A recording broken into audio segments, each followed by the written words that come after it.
Hello everyone, welcome to my YouTube channel Accountancy Smart Concept। मैं सजल Dutta, associate professor. आज 30 साल से मैं अकाउंट्स प्रोफेशन में हूँ और टीचिंग प्रोफेशन में भी हूँ। कॉलेज में पढ़ाया, स्टूडेंट का प्रॉब्लम मैं करीब से देखा, सॉल्व किया। स्टूडेंट का क्या क्या प्रॉब्लम होता है मैं करीब से चेक किया, रिसर्च किया। स्टूडेंट को कैसे बेटर तरीक़ा से पढ़ाया जाए ताकि अच्छा से समझ में आए, इजीली समझ में आए, ताकि स्टूडेंट ज़िंदगी भर ना भूले। सारे चीज़ें मैं छोटा छोटा चीज़ों को मैं गौर करके देखा, सिखाया। आज तक स्टूडेंट लोग मुझे याद करते हैं। मैं सोचा मेरा ये एक्सपीरियंस सबका साथ साझा क्यों ना करे। तो मेरा इंटेंशन था एक्चुअली आने वाला साल में पूरा कोर्स बनाऊंगा, ठीक है। तो मेरा बेटा बोला, पापा आप तो 3 दिन में, 4 दिन में, 5 दिन में, एक हफ्ते में, 15 दिन में, एक महीने में ऐसे कोर्स किया है, करवाया कोर्स कंप्लीट। तो क्यों ना आप एक ऐसा छोटा सा मतलब एक तो कोर्स ले आए ताकि सबका मदद हो जाए। हम लोगों का क्लास में बहुत सारा ऐसा स्टूडेंट है, और लोग कोई लेट से एडमिशन लिया, कोई ट्रांसफ़र हुआ, कोई क्या क्या क्या क्या बीमारी था, ट्यूशन नहीं ले पाया, बहुत सारा कारण से ट्यूशन नहीं ले पाया। तो ऐसे छोटा एक वीडियो बना दीजिए और आप एक किताब बना दीजिए। किताब में मतलब जितना प्रैक्टिस करना है, क्या करना है, वो लोग कर लेगा। तो मैं सोचा ये आइडिया तो ख़राब नहीं है। तो मैं सोचा पहले से मतलब मेरा बेटा भी पढ़ता है फर्स्ट ईयर में, 11 में। तो मैं पूरा 1 साल का कोर्स ओनली 15 आवर्स में सारा वीडियो का टाइम ऐड कर लेना तो मिल जाएगा कितना टाइम। तो 15 घंटा में एक दिन भी नहीं है। 24 घंटे में दिन होता है, 15 घंटा तो एक दिन भी नहीं है। मैं कराता था, जो क्रश कोर्स कराता था, बैठे या सुबह दोपहर में खाओ। तब मैं मतलब अकेला था, खाओ दोपहर में बनाए उन्हें खाया, एक टाइम हम लोग रेस्ट किया, रात को 8-10 बजे छोड़ा वो लोगों को, ठीक है। ऐसे कराया कोर्स कंप्लीट। तो 2 दिन 3 दिन पढ़ाया, कोर्स कंप्लीट करा दिया, पास करके निकाल दिया। तो मैं सोचा क्यों ना ऐसा एक कोर्स बनाए ताकि सबका मदद हो, ठीक है, और मेरा भी पहचान मिले। सच बात यह है। तो मैं ये वाला कोर्स आप लोगों के लिए लेके आया। आप लोगों का अगर काम में आएगा तो मैं खुद को धन्य मन कर समझूंगा, ठीक है। तो ये जो डेप्रिसिएशन चैप्टर है, आज का टॉपिक है डेप्रिसिएशन, ठीक है। ये नया चैप्टर है। डेप्रिसिएशन क्या होता है? हम लोग बिजनेस में बहुत सारा चीज़ें यूज़ करने के लिए रखते हैं, जैसे मशीन, फर्नीचर, कंप्यूटर, ऐसे बहुत सारे चीज़ें हैं हम लोग यूज़ करने के लिए रखते हैं। तो इसको जो हम लोग यूज़ करते हैं, हर साल एक तो वैल्यू घटता है। और 2 नंबर बात, फ्यूचर में तो और एक तो नया चीज़ खरीदना पड़ेगा। इसके लिए हम लोग अकाउंटिंग प्रोसेस से पहले से ही इसका प्रोवाइड करके रखते हैं कि जब हम लोग फ्यूचर में खरीदेंगे तब ताकि हम लोगों का कोई प्रॉब्लम ना हो, और ये वाला प्रोवाइड करके रखते हैं, ठीक है। इसको डेप्रिसिएशन बोलता है। जैसे 10%, ये वाला इनकम टैक्स का रूल भी है, कौन सा कितना परसेंट होगा, कौन सा चीज़ में कितना परसेंट होगा, ये वाला इनकम टैक्स का अकॉर्डिंग टू रूल मान के हम लोग ऐसे करते हैं, डेप्रिसिएशन देते हैं। या डिस्काउंट समझो, ये वाला एसेट्स का वैल्यू घट रहा है। अच्छा, हो गया। अभी इस चैप्टर में कहाँ कहाँ डेप्थ है ये बता रहा हूँ। ये देखो कैलकुलेशन जो है डेप्रिसिएशन का कैलकुलेशन, ये क्लास 5 और 6 का कैलकुलेशन है, ठीक है। उसको मतलब बढ़ा के चढ़ा के हाइक बना के इतना बड़ा कर दिया भाई, स्टूडेंट लोग तो चैप्टर स्टार्ट करने का पहले ही मतलब स्टूडेंट का दिमाग गुल हो जाता है, बत्ती जैसे गुल होता है, ठीक है। कुछ नहीं है, खाली मेरा बात सुनो। ये कैलकुलेशन है क्लास 5-6 का, हो गया। जर्नल में सिखा दिया, लेजर में सिखा दिया, मेरा वीडियो देख लेना। फिर भी इस चैप्टर में थोड़ा जर्नल लेजर लेके हम लोग बात करेंगे। जो लोग देखा नहीं वो लोग देख लीजिएगा, जर्नल लेजर का चैप्टर पूरा समझ में आ जाएगा, ठीक है। बिल्कुल इजी है, मैं बिल्कुल इजी बोल रहा हूँ, मेरा साथ भी बोलो बिल्कुल इजी है, ठीक है। हाँ, स्टूडेंट जब बोलता हूँ ना बिल्कुल इजी है, तब मेरा स्टूडेंट लोग बोलता हाँ सर जब बोला इजी है तो ये वाला इजी है।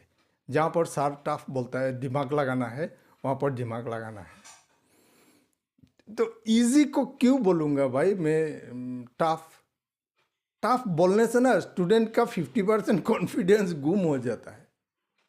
स्टूडेंट को बोलो इजी है, इजी है, ठीक है।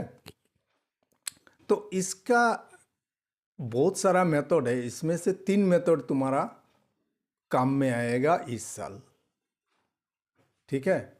एक है स्ट्रेट लाइन मेथड, एक है रिड्यूसिंग बैलेंस मेथड, और एक प्रोविजन है, डेप्रिसिएशन प्रोविजन मेथड है।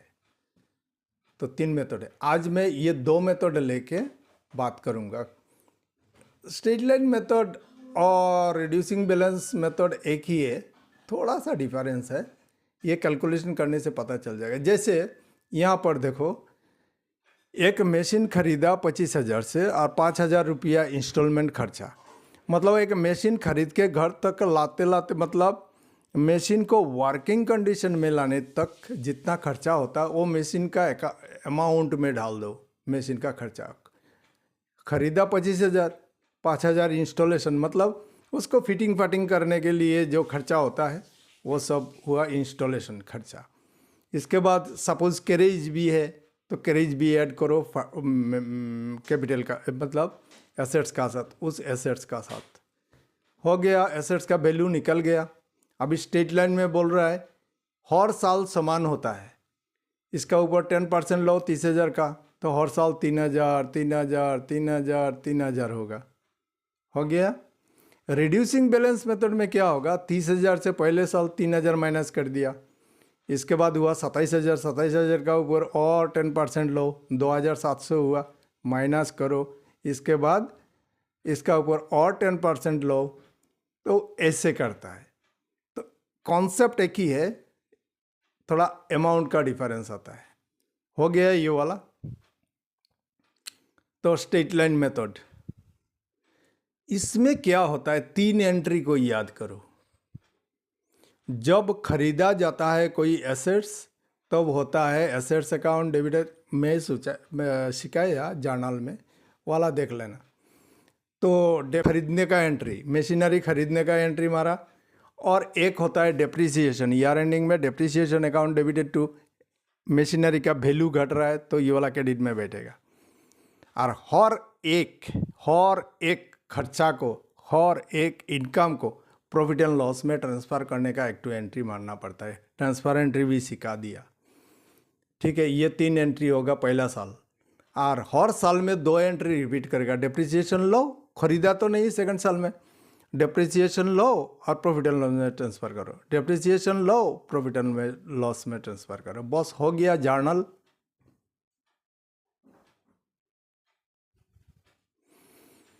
हो गया जर्नल। अभी आओ लेजर में। लेजर में आएंगे। लेजर मशीनरी अकाउंट क्या है, मशीनरी अकाउंट एसेट्स है।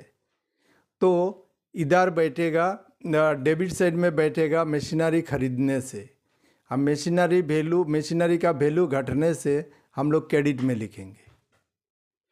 डेप्रिसिएशन घट रहा है, हो गया मशीनरी अकाउंट, लेजर पोस्टिंग कर लो। लेजर पोस्टिंग कैसे करता है वाला भी देख लेना, लेजर चैप्टर में लेजर का वीडियो है, उसमें मिल जाएगा। और ये एक शॉर्टकट फॉर्मूला सिखाया, एसेट्स खरीदा, एसेट्स बढ़ रहा है डेबिट साइड में बैठाओ, और एसेट्स का वैल्यू घट रहा है क्रेडिट साइड में बैठाओ। सीधा सा हिसाब, फॉर्मूला का हिसाब सिखा रहा हूँ। ये बोला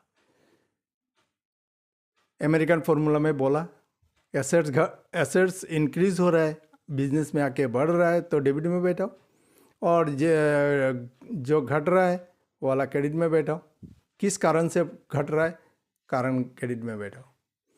डेप्रिसिएशन का 2 ही एंट्री है, डेप्रिसिएशन, और देखो यहाँ पर मशीनरी की हुआ, depreciation account debited to machinery, तो डेप्रिसिएशन डेबिट में है, अमाउंट डेबिट में बैठा, ठीक है। इसके बाद profit and loss account debited to depreciation, ठीक है। तो डेप्रिसिएशन कहाँ है, क्रेडिट में है, तो क्रेडिट में बैठा दिया। जर्नल में क्रेडिट में है, लेजर में भी क्रेडिट में आके बैठ गया, और अपोजिट एंट्री का नाम बैठा दो, हो गया ये लेजर। इतना सा बात। अच्छा, अभी एक तो चीज़ बता रहा हूँ, डेप्रिसिएशन बाद देने के बाद एसेट्स अकाउंट में जो निकलता है उसको बोलता है return down value. Return down value machine को लिख लिख के हम लोग कमाया, ये वाला रिटर्न डाउन वैल्यू मेथड। अभी अगर ये वाला को हम लोग 21,000 में बेच दे तो नो लॉस नो गेन। अगर ये वाला 20,000 में बेच दे तो 1,000 रुपया लॉस।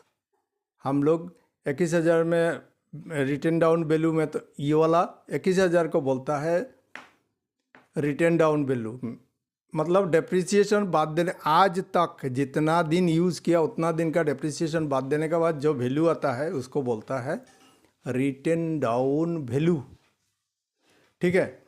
तो डेप्रिसिएशन बाद देने के बाद हुआ 21,000 को बोलेगा रिटर्न डाउन वैल्यू, ठीक है, समझ गया। अभी इस प्राइस में बेचने से, अगर सोचो बेच दिया, वो आदमी बेचना चाहता है तो 20,000 में बेचा तो 1,000 रुपया लॉस, 23,000 में बेचा तो 2,000 प्रॉफिट। इसका एंट्री एक तो एक्स्ट्रा आ जाएगा, ये वाला मैं यहाँ पर दिखाया। इसके लिए कोई एंट्री नहीं चाहिए, लाभ नहीं हुआ, लॉस नहीं हुआ, उसके लिए कोई एंट्री नहीं चाहिए। अच्छा, लॉस होने से क्या होगा, देखो 20,000 आया, अब मशीनरी का रिटर्न डाउन वैल्यू कितना है 21,000, तो ये जो गैप आया 1,000 वाला लॉस डेबिट में बैठ गया। ये वाला एंट्री एक तो अगर बेचता ऐसे तो ऐसा एक तो एंट्री और ज़्यादा होता, और ये वाला जो लॉस है, जितना लॉस होता है, लाभ होता है, रेवेन्यू अकाउंट, इनकम अकाउंट, सारा एक्सपेंसेस, ये सब सारा प्रॉफिट एंड लॉस में ट्रांसफ़र कर देते हैं हम लोग ईयर एंडिंग में। तो ईयर एंडिंग में ट्रांसफ़र एंट्री भी सिखाया हुआ है, फाइनल अकाउंट देखना। अच्छा, अभी 23,000 में बेचा तो क्या होगा, रिटर्न डाउन वैल्यू मेथड हुआ, वैल्यू मेथड बोल रहा हूँ, रिटर्न डाउन वैल्यू हुआ हम लोग का 21,000। इसका मतलब डेप्रिसिएशन बाद देने के बाद हम लोगों का हुआ 21,000।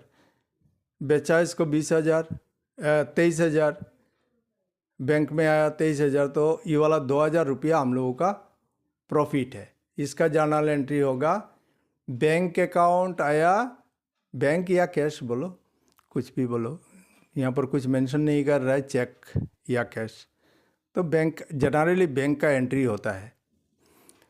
हो तो क्या होगा, ये वाला बैंक होगा 23,000, मशीनरी होगा 21,000, तो बराबर होना चाहिए, total debit is equal to total credit, तो 2,000 रुपया प्रॉफिट हो गया, प्रॉफिट क्रेडिट में बैठता है। अच्छा, प्रॉफिट हो या लॉस हो, उसका श्राद्ध कहाँ पर जाके होता है, इसका प्रॉफिट एंड लॉस में होता है। तो प्रॉफिट एंड लॉस का कहाँ, किस साइड में बैठेगा, क्रेडिट साइड में, तो प्रॉफिट एंड लॉस को कर दिया क्रेडिट, और profit on sale of machinery हो गया 2,000 डेबिट। ये 2 एंट्री एक्स्ट्रा होता, उस हिसाब से लेजर भी बना लेता। ये वाला मैं एक्स्ट्रा बताया, देखना बाद में ये वाला कॉन्सेप्ट काम में आएगा। एक मशीन हम लोग बेचते हैं तब उसका डेप्रिसिएशन बाद देने के बाद जो वैल्यू आता है वो होता है रिटन डाउन वैल्यू, और इससे ज़्यादा बेचा तो इस वैल्यू से ज़्यादा बेचा तो लाभ हो रहा है, लाभ होने से 2 एंट्री ज़्यादा मारना पड़ता है, लॉस होने से 2 एंट्री ज़्यादा मारना पड़ता है। हो गया। ये बात मैं एक्स्ट्रा बोला, इस सम का साथ रिलेटेड नहीं है, आगे जाके ज़रूरत पड़ेगा। तो इतना सा बात है। डेप्रिसिएशन लो जो मेथड में बोलेगा उस मेथड में डेप्रिसिएशन लो, हर साल में 3 एंट्री होगा, हर साल में 3 एंट्री होगा जब हर साल में खरीदेगा तो, नहीं तो पहला साल में इसमें यहाँ पर देखा एक बार ही खरीदा तो पहला साल में 3 एंट्री हुआ और बाद में 2 एंट्री हुआ डेप्रिसिएशन का। ठीक है, अच्छा समझ गया। जर्नल इस चैप्टर में कुछ नहीं है, जर्नल और लेजर चैप्टर देख लेना, और मैं जो बोला वही थोड़ा देख लेना, समझ में आ जाएगा, एक दिन में समझ में आ जाएगा। 2 क्लास कराऊंगा, 2 क्लास में ख़त्म, देखते हैं क्या होता है, 2-3 क्लास लगेगा। अच्छा, अभी आया रिटर्न डाउन वैल्यू मेथड। और देखो 30,000 में से पहला साल यूज़ किया, 1 साल पूरा 3,000, सेकेंड साल इसका वैल्यू घट गया, इसको बोलता है रिटर्न, मतलब इसको बोलता है डिमिनिशिंग बैलेंस मेथड, कमते जाता है, कमते जाता है, इसको बोलता है डिमिनिशिंग। डिमिनिशिंग मतलब कम होता जाता है, पहला साल में ज़्यादा होता है और जितना साल आएगा आने वाला साल ऐसे घटता जाता है वैल्यू, डेप्रिसिएशन कम होता जाता है।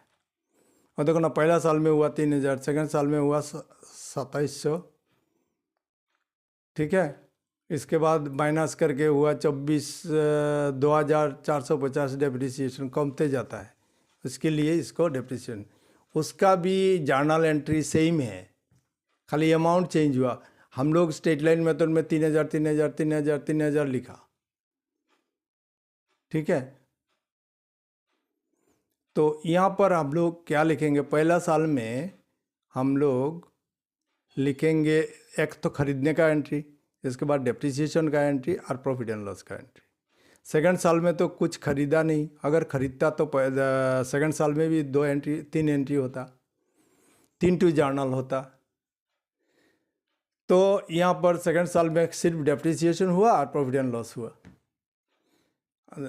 थर्ड साल में डेप्रिसिएशन हुआ और प्रॉफिट एंड लॉस में ट्रांसफ़र किया, और कुछ नहीं है। अभी लेजर भी ऐसे बनेगा, हर साल का इधर लिख दो एसेट्स खरीदा लेफ्ट साइड में, एसेट साइड में, और क्रेडिट साइड में लिख दो डेप्रिसिएशन, हो गया। इसका वैल्यू निकालो,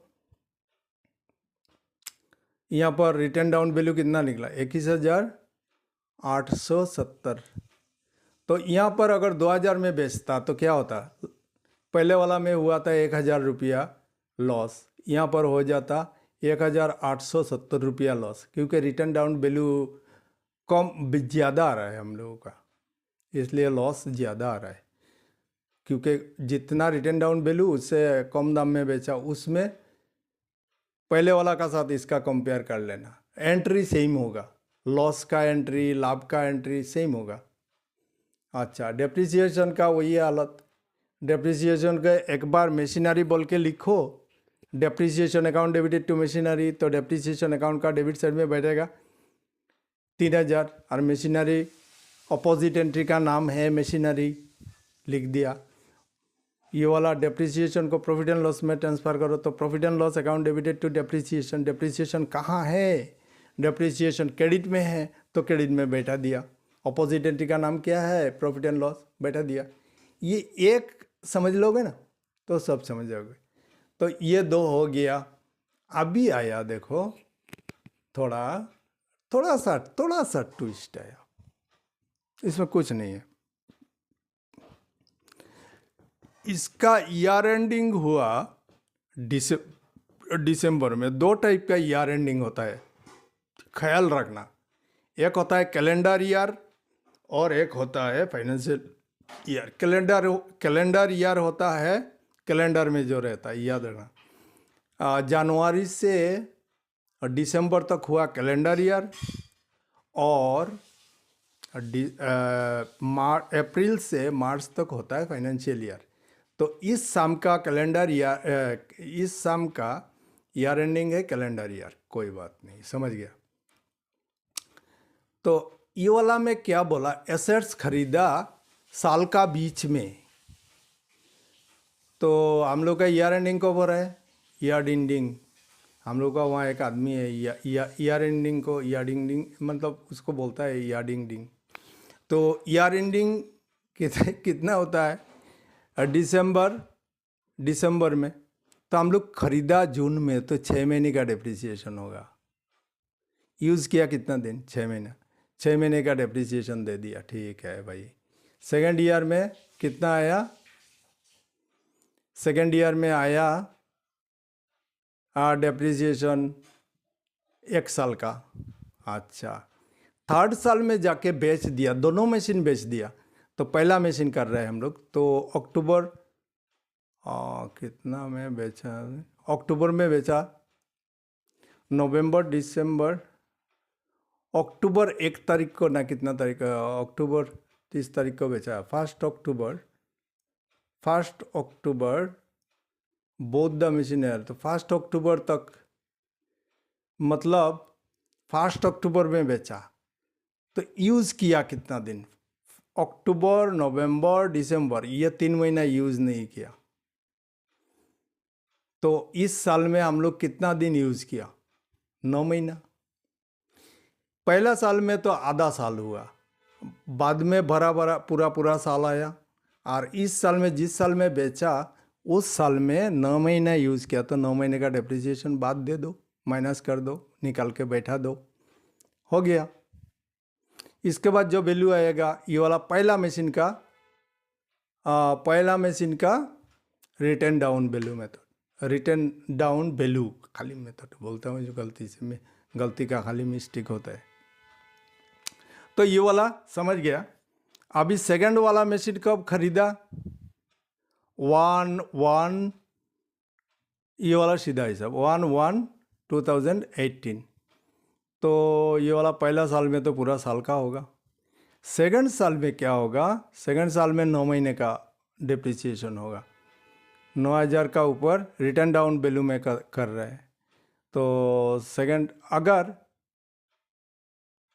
हम लोग स्ट्रेट लाइन में करते तो क्या होता, 10,000 इंटू परसेंटेज लगाते, हाँ, 10,000 माइनस 10,000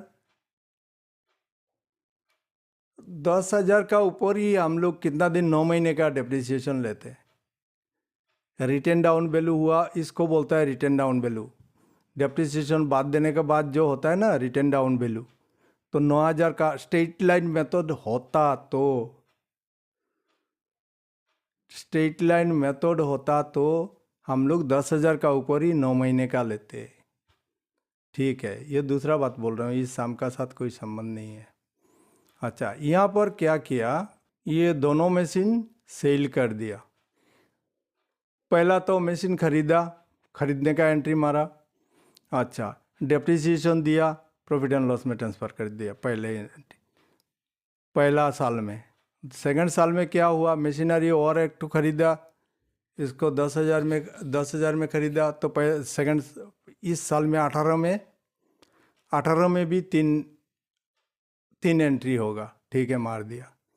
अभी देखो, ये वाला लॉस में बेचा है, तो पहले क्या बोला था, बैंक अकाउंट डेबिटेड, पहला साम जब कराया तब सिखाया, bank account debited, loss on sale of machinery लिखा, लॉस हुआ वाला लिख दिया, और मशीनरी का रिटर्न डाउन वैल्यू कितना देखो, डेप्रिसिएशन बाद देने के बाद क्या आया, इससे कम दाम में बेचा है, इसलिए लॉस हुआ।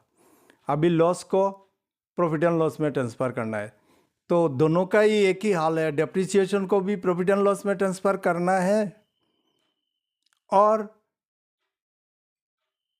Loss on sale of machinery को भी प्रॉफिट एंड लॉस में ट्रांसफ़र करना है। तो हो गया ये वाला जर्नल एंट्री। अच्छा, ये दोनों समझाया था। अभी देखो रिटर्न डाउन वैल्यू, दोनों का रिटर्न डाउन वैल्यू ऐड किया। जो 2 मशीन यूज़ किया, 2 मशीन बिजनेस में लाया और दोनों को बेच दिया। दोनों को बेच के मतलब सीधा सा बात है, हम लोग जिस मशीन को जितना दिन यूज़ करेंगे उतना दिन का डेप्रिसिएशन, नारियल का छिलका काट के फेंक दिया। इसके बाद नारियल निकला। रिटर्न डाउन वैल्यू मतलब याद रखना ये वाला नारियल है, हम लोग जो खाते हैं वो वाला नारियल है, छिलका उलका कुछ नहीं है। तो उसको बोलता है रिटर्न डाउन वैल्यू। 31,951 हुआ और ये वाला 24,000 में बेच दिया। तो लॉस निकला हम लोगों का कितना? 7,951। ठीक है, समझ गया? अच्छा, अभी तो जर्नल भी समझा दिया। अच्छा, यहाँ पर इस सम में आके गौर करना होगा एक एंट्री, और जो लॉस का एंट्री जब मारता है, जब लॉस होता है तब कौन सा एंट्री मारता है, वो आया एक्स्ट्रा। पहला सम से ये वाला सम में एक्स्ट्रा आया, वाला देख लेना। और लॉस का और प्रॉफिट का कैसे एंट्री होता है वो मैं दिखा दिया पहला सम का नीचे। समझ गया? वो देखो, इसके बाद लेजर बनाया। लेजर में क्या बोला? इधर बैठाओ, और मशीनरी अकाउंट बनाया। मशीनरी अकाउंट में वो देखो, और एक बात सिखाऊंगा छोटा सा। मशीनरी अकाउंट में तो डेप्रिसिएशन बैठा के आया। जिस साल में बेचा उस साल में भी डेप्रिसिएशन होगा उस साल का। और बैंक अकाउंट डेबिटेड और लॉस इधर आता है। बैंक इधर, हमेशा बैंक इधर बैठेगा। ठीक है, बैंक क्या है? एसेट्स है, वो घट रहा है, वो क्रेडिट में बैठेगा। अच्छा, ये वाला क्या अकाउंट बना रहा हूँ? Machinery account. तो मशीनरी बेच रहा हूँ तो मशीनरी का वैल्यू घटेगा, क्या आया? बैंक। तो याद रखना, यहाँ पर मत कंफ्यूज होना। बैंक हमेशा क्रेडिट में बेचा है तो बैंक हमेशा क्रेडिट में बैठेगा, और मशीनरी लॉस हुआ तो इधर बैठा। अगर लाभ होता, ये वाला शाम को मैं बोला दोनों मशीन बेच दिया, दोनों मशीन बेच दिया 40,000 में, तब जाके हम लोग का लाभ होता। तो सब कुछ ठीक ठाक है। काले यहाँ पर बैंक का जगह हम लोग बैठा थे 24,000 का, बदले में 40,000 बैठा देता। ठीक है, और प्रॉफिट होने से जितना प्रॉफिट होता वो इधर बैठा देता। ठीक है, अच्छा। अभी अगर ये वाला मशीन 55,000 में बेच देता तो क्या होता? तो पहले निकालो रिटर्न डाउन वैल्यू। तो हम लोग प्रिंसिपल क्या बोलता है? जितना दिन यूज़ किया उतना दिन का डेप्रिसिएशन माइनस करके जो वैल्यू आता है उसको बोलता है रिटर्न डाउन वैल्यू। तो हम लोग देखो, इस साल का यहाँ पर माइनस नहीं हो रहा, यहाँ पर गलती करता है स्टूडेंट बार बार, याद रखना। यहाँ पर आके गलती होता है, इस जगह पर ध्यान देना पड़ेगा। ठीक है, ध्यान से देखना, थोड़ा माइन्यूटली देखना। यहाँ पर क्या होगा, इस साल का क्लोजिंग बैलेंस, ये वाला देखो दिसंबर में हुआ लास्ट साल का, तो ये वाला जनवरी में। तो जनवरी से लेकर अक्टूबर सितंबर तक का डेप्रिसिएशन लेना पड़ेगा। इस साल में कितना दिन यूज़ किया? 9 महीना ना। तो ये वाला जनवरी से देखो, जनवरी में वैल्यू था इतना, और इस साल का डेप्रिसिएशन बाद देने के बाद आया रिटर्न डाउन वैल्यू इतना, 32,051। तो अभी गैप कहाँ आ रहा है? क्रेडिट में। तो हो जाएगा प्रॉफिट। रिटर्न डाउन वैल्यू से बड़ा है ना ये वाला 55,000, तो हो गया प्रॉफिट। प्रॉफिट का एंट्री ऐसे मार दो। अगर बैंक में जितना आया रिटर्न डाउन वैल्यू बैठा दो, अगर गैप आता डेबिट में तब होता यहाँ पर लॉस। समझ गया? तो अभी क्या चेंज करना पड़ेगा, वो इसको बोलता है स्मार्ट स्टडी। थोड़ा दिमाग लगाओ। बैंक में बढ़ जाएगा, यहाँ पर 26,000 है, अभी 55,000 कर देंगे यहाँ पर, ठीक है। लॉस तो नहीं आएगा, लॉस का बात ही नहीं है। ये वाला पोर्शन को ऑपरेशन करके फेंक दो, लॉस वाला, और बैंक वाला में 55,000 बैठा दो, और प्रॉफिट आएगा डेबिट साइड में, तो प्रॉफिट को लेफ्ट साइड में बैठा दो, डेबिट साइड में। डेबिट साइड में जितना प्रॉफिट हुआ वो वाला को बैठा दो। हो गया और एक सम। देखो 2 सेकंड में और एक सम सिखा दिया। ये सम तो किया, साथ में और एक सम सिखा दिया।